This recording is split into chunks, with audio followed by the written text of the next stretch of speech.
welcome to my channel. Today we will discuss about some divisibility rules. Divisibility means if a number is divided by another number, smaller number, the remainder is 0, then the bigger number is said to be divisible by the smaller number. For example, 34 is divided by 2, we get 2 ones 2, 1 4, 2 sevens 14. We get the remainder 0. Then we can say that the 34 is divisible by 2. 34 is divisible by 2. Actually, we need not divide it all. Without dividing the actual number 34 by 2, we can say whether it is divisible by 2 or not. Similarly, we can say that 34 is not divisible by 3. Let us see. 3 ones 3, 0, 4, 3 ones 3, 1. 1 remainder. So 34 is not divisible by 3. 34 is not divisible by 3. Similarly, 34 is not divisible by 5. If we divide it by 5, we get some remainder. If we get some remainder, we say that that number is not divisible by this divisor. So 5, 6, 30. 4 remains. Therefore, 34 is not divisible by 5. Thus, without actual division, we can say that the number is divisible by a certain number or not. Let us see those divisibility tests. Divisibility of 2, 3, 4, etc. up to 10. In today's class, we discuss about the divisibility of 2 to 10 numbers. ఏదైనా ఒక number ఇంకొక నంబర్తో నిశ్శేషంగా భాగించబడితే ఆ number రెండో నంబర్తో divisible అవుతుంది అని చెప్తారు. ఎగ్జాంపుల్ 36. 36 ఇస్ రెండుతో భాగించామనుకోండి, 2 1 2, 1 6, 2 8 16. సో శేషం 0 వచ్చింది. ఆ విధంగా రిమైండర్ 0 వస్తే ఈ నంబరు 36 అనేది 2తో భాగించబడింది. 36 ఇస్ డివిజిబుల్ బై 2 అంటాం అనమాట. భాగించాము 2తో, 36 2తో భాగించాము, కొంత సమయం వెచ్చించాము. కానీ అలా భావించకుండానే అది 2తో భాగించబడుతుందా లేదా అని చెప్పేయచ్చు.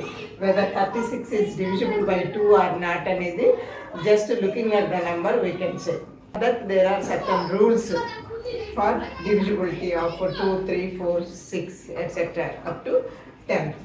So, if the digit in the units place is 0, 2, 4, 6 or 8, then that number is divisible by 2. Suppose 2, 5, 6, 7, 8. This is a number. In its units place there is 8. Therefore, it is divisible by 2. కాబట్టి 2తో divisible అవ్వాలంటే ఏదైనా ఒక number దాని units ప్లేస్లో ఒకట్ల స్థానంలో 0 కానీ 2 లేదా 4 లేదా 6 లేదా 8 ఉండాలి. అలా ఉన్నప్పుడు అది 2తో డివిజిబుల్ అవుతుంది.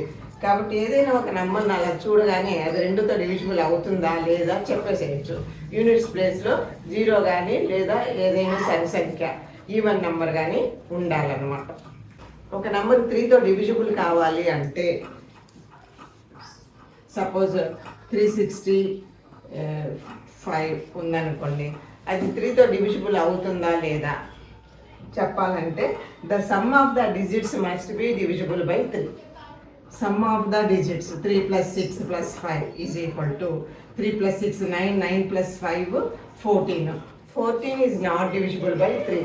Therefore, 365 is not divisible by 3. So, for a number to be divisible by 3, the sum of the digits in the number must be divisible by 3.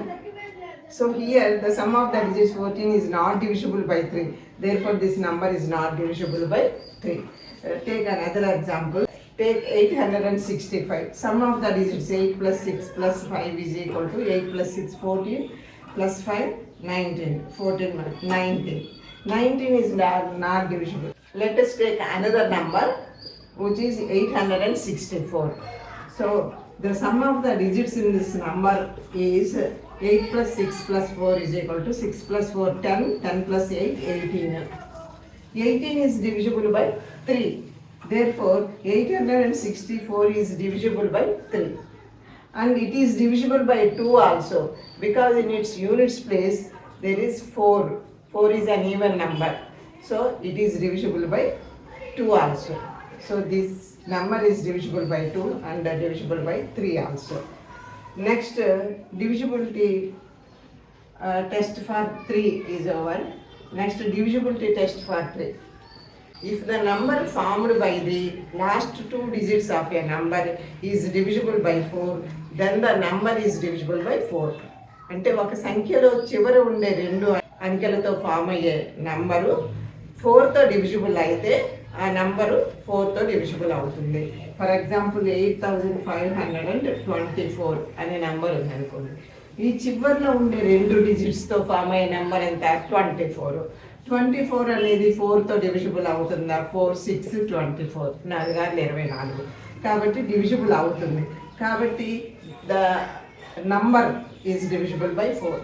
That is if the last 2 digits of a number is divisible by 4, then the number is divisible by 4.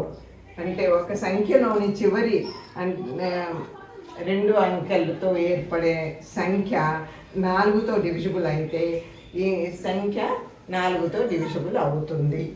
అది divisibility rule for 4 అన్నమాట. లేదా 124 is divisible by 4 or not? It is divisible by 4 because the last 2 digits 2 and 4 24 is divisible by 4. 4 6 24. Therefore 124 is divisible by 4.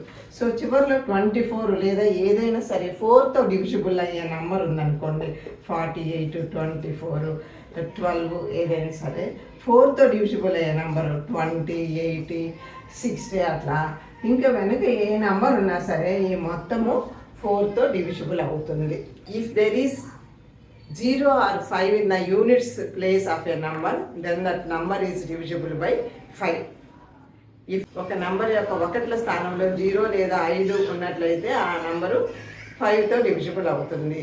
If there is 0 or 5 in the units place of a number, then that number is divisible by 5. For example, 25490. It is divisible by 5 because there is 0 in the units place. అట్లాగే 4925. It is divisible by 5 because in the units place there is 5. Therefore these two are divisible by 5. This 6 can be written as 3 into 2. 3 2s are 6. Therefore if a number is divisible by 3 as well as by 2, then that number is divisible by 6. Let us take a number 3842. If it is divisible by 3 and divisible by 2, then it is divisible by 6. So it is divisible by 2. We can easily say that in the units place there is 2.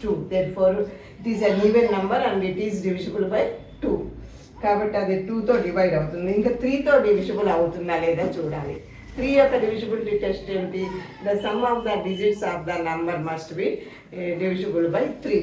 Sum of the digits 3 plus 8 plus 4 plus 2. 8 plus 2 10 14 15 16 17. 17 is not divisible by 3. Therefore this number is not divisible by 3. Therefore it is not divisible by 6. When it is not divisible by 3, even though it is divisible by 2, it is not divisible by 6. 6తో divisible అవ్వాలంటే 2తోనూ divisible అవ్వాలి, 3తోనూ divisible అవ్వాలి.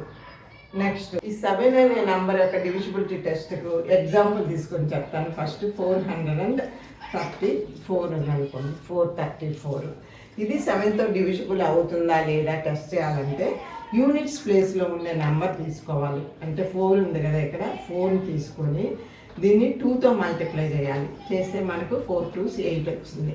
Product 8 వచ్చింది.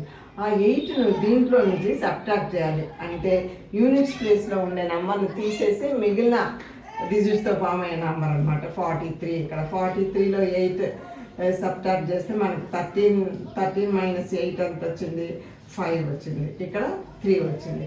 35 అనేది 7తో divisible అవుతుంది కదా, 7 5s 35.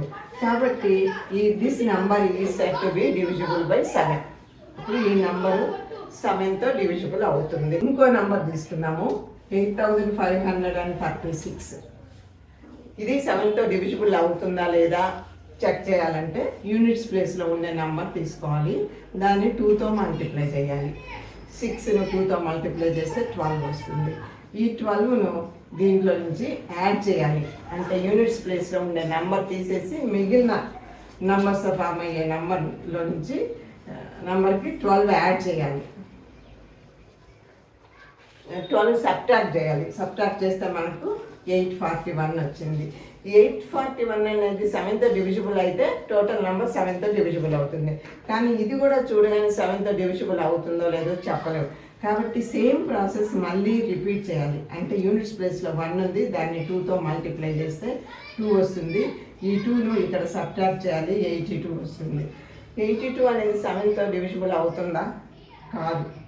ఒకవేళ చెప్పలేము అనుకోండి, మళ్ళీ యూనిట్స్ ప్లేస్లో నెంబర్ తీసుకొని 2తో మల్టిప్లై చేస్తే 4 వస్తుంది. 4ను సబ్ట్రాక్ట్ చేయాలి, 8 మైనస్ 4 అనేది 4 అవుతుంది. It is not divisible by 4. ఇక్కడ 82 కూడా not divisible by 7. 82 not divisible by 7. 7 1s 7, 2 7 1s 7, 5 remainder వచ్చింది. కాబట్టి ఈ నెంబరు 7తో డివిజిబుల్ కాలేదు, కాబట్టి ఈ నెంబర్ కూడా 7తో డివిజిబుల్ కాదు అని చెప్పచ్చు అన్నమాట. కాబట్టి 7తో డివిజిబుల్ అవుతుందో లేదో కనుక్కోవాలంటే యూనిట్స్ ప్లేస్లో ఉండే డిజిట్ని 2తో మల్టిప్లై చేసి వచ్చిన ప్రోడక్ట్ని ఈ యూనిట్స్ ప్లేస్లో ఉండే డిజిట్ తీసేసి మిగిలిన నెంబర్లో నుంచి సబ్ట్రాక్ట్ చేయాలి. సబ్ట్రాక్ట్ చేయగా వచ్చే నెంబర్ కూడా పెద్దదైతే ఈ ప్రాసెస్ మళ్ళీ రిపీట్ చేయాలి. తర్వాత వచ్చేది సబ్ట్రాక్ట్ చేయగా వచ్చేది 7తో డివిజిబుల్ అయితే ఆ మొదటి నెంబర్ 7తో డివిజిబుల్ అవుతుంది. అది చివరిది 7తో డివిజిబుల్ కాకుంటే ఆ ఫస్ట్ నెంబర్ కూడా 7తో డివిజిబుల్ కాదు. ఇప్పుడు ఇంకో నెంబర్ తీసుకున్నాము. మనం క్యాల్కులేట్ చేయడానికి ఈజీగా ఉండే నెంబర్ తీసుకున్నాము. 7000 తీసుకున్నాము. 7000 అనేది 7తో డివిజిబుల్ అవుతుందని మనకు తెలుస్తుంది చూడగానే. అయినా ఈ ప్రొసీజర్ ప్రకారం చెక్ చేద్దాము. యూనిట్స్ ప్లేస్లో 0 ఉంది, దాన్ని 2తో మల్టిప్లై చేస్తే 0 అవుతుంది. 0 × 2 = 0. కాబట్టి 0ని దీనిలో నుండి సబ్ట్రాక్ట్ చేస్తే మనకు సేమ్ వస్తుంది. మళ్ళీ కూడా యూనిట్స్ ప్లేస్లో 0 ఉంది, దాన్ని 2తో మల్టిప్లై చేస్తే 0 వస్తుంది. ఇప్పుడు ఈ రిమైనింగ్ నెంబర్లో నుంచి 0 సబ్ట్రాక్ట్ చేస్తే మనకు 70 వస్తుంది. ఇప్పుడు 70 ఈజ్ డివిజిబుల్ బై 7. కాబట్టి ఈ నెంబరు 7తో డివిజిబుల్ అవుతుంది. కానీ ఇక్కడ కూడా మనము 7తో డివిజిబుల్ అవుతుందో లేదో చెప్పలేనటువంటి నెంబర్ వచ్చింది అనుకోండి, అప్పుడు మళ్ళీ సేమ్ ప్రాసెస్ని రిపీట్ చేయాలన్నమాట. మళ్ళీ మల్టిప్లై చేయాలి, 2తో మల్టిప్లై చేసి వచ్చిన ప్రోడక్ట్ను దీంట్లో నుంచి తీసేయాలి. సబ్ట్రాక్ట్ చేస్తే 7 వచ్చింది. 7 is divisible by 7. Therefore this number 7000 is divisible by 7 అని చెప్పొచ్చు. అంటే ఇక్కడ మనం చూడగానే తెలిసిపోయే నెంబర్ తీసుకున్నాము, కరెక్ట్గా వచ్చింది మనకు. అట్లాగే తెలియని నెంబర్ ఏదైనా కాంప్లికేటెడ్ నెంబర్ తీసుకున్నా అది ప్రాసెస్. యూనిట్స్ ప్లేస్లో ఉండే డిజిట్ను 2తో మల్టిప్లై చేసి వచ్చిన ప్రోడక్ట్ని ఈ రిమైనింగ్ నెంబర్లో నుంచి సబ్ట్రాక్ట్ చేయాలి. సబ్ట్రాక్ట్ చేస్తే వచ్చింది 7తో డివిజిబుల్ అవుతుందా లేదా చూడాలి. అప్పుడు కూడా మనం డివిజిబుల్ అవుతుందో లేదో చెప్పలేనప్పుడు సేమ్ ప్రాసెస్ రిపీట్ చేయాలి. చివరికి మనము ఒక చిన్న నెంబర్ వచ్చినప్పుడు అది 7తో డివిజిబుల్ అవుతుందో లేదో చెప్పగలిగితే, అది 7తో డివిజిబుల్ అయితే మొదట తీసుకున్న నెంబర్ 7తో డివిజిబుల్ అవుతుంది. అది 7తో డివిజిబుల్ కాకపోతే మొదట తీసుకున్న నెంబర్ కూడా 7తో డివిజిబుల్ కాదు. ఇది 7 యొక్క డివిజిబిలిటీ రూల్. ఇది ఒక్కటే కొంచెం కాంప్లికేటెడ్గా ఉంది, మిగిలినవన్నీ చాలా ఈజీగా ఉన్నాయి. నెక్స్ట్ 8 యొక్క డివిజిబిలిటీ రూల్ చూద్దాం. ఏంటంటే మనం ఏదైనా ఒక నెంబర్ తీసుకున్నాం, 5 6 7 8 అనే ఒక 4 డిజిట్ నెంబర్ తీసుకున్నాం అనుకోండి. ఈ చివరి 3 డిజిట్స్ 8తో డివిజిబుల్ అయితే ఈ మొత్తం నెంబరు 8తో డివిజిబుల్ అవుతుంది. 4 యొక్క డివిజిబిలిటీ టెస్ట్లో మనము చివరి 2 నెంబర్స్ 4తో డివిజిబుల్ అయితే ఆ నెంబరు మొత్తం 4తో డివిజిబుల్ అవుతుంది అని చెప్పుకున్నాం కదా. అదేవిధంగా 8తో డివిజిబుల్ అవ్వాలంటే ఆ నెంబర్లో ఉండే చివరి 3 డిజిట్స్ తో ఫామ్ అయ్యే నంబరు 8తో డివిజిబుల్ అవ్వాలి. సో ఇక్కడ 678 8తో డివిజిబుల్ అవుతుందో లేదో చూద్దాం. 8 8s 64, 3 8, 8 4s 32, 6 రిమైండర్ వచ్చింది 6. కాబట్టి this number 678 is not divisible by 8.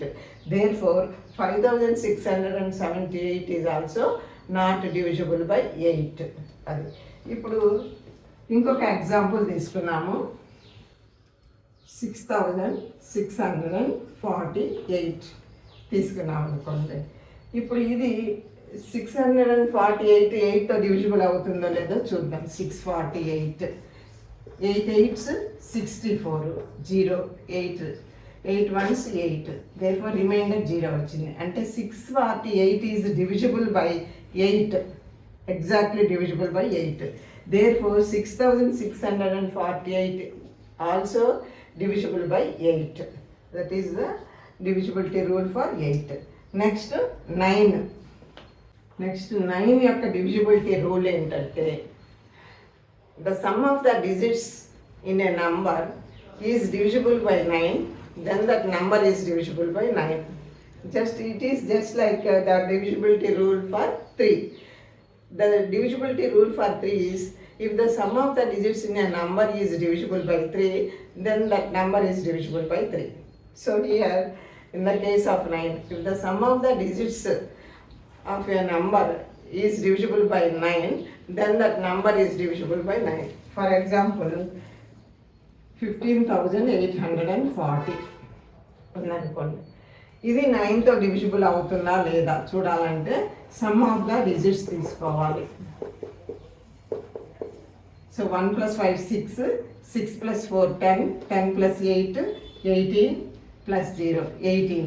18 is divisible by 9, 9 to 18. Therefore this number is divisible by 9. Similarly we will take another number 987. So sum of the digits 9 plus 8 plus 7 is equal to 24. 9 plus 8 17, 17 plus 7 24. 24 is divisible by 9? No, 24 is not divisible by 9. Therefore this number is not divisible by 9. Thus if the sum of the digits in a number is divisible by 9, then that number is divisible by 9. Next divisibility test for 10 is divisible by 10. Units ప్లేస్లో 0 ఉంటే ఆ number 10తో divisible అవుతుంది. ఎంత పెద్ద number అయినా సరే ఈ number units ప్లేస్లో 0 ఉంది కాబట్టి this is divisible by 10. Suppose take another number. Here in units place it is 5. therefore it is not divisible by 10. If 0 is there in the units place of a number, then that number is divisible by 10. So next divisibility test for 11 to 20 next video lo discuss చేద్దాం.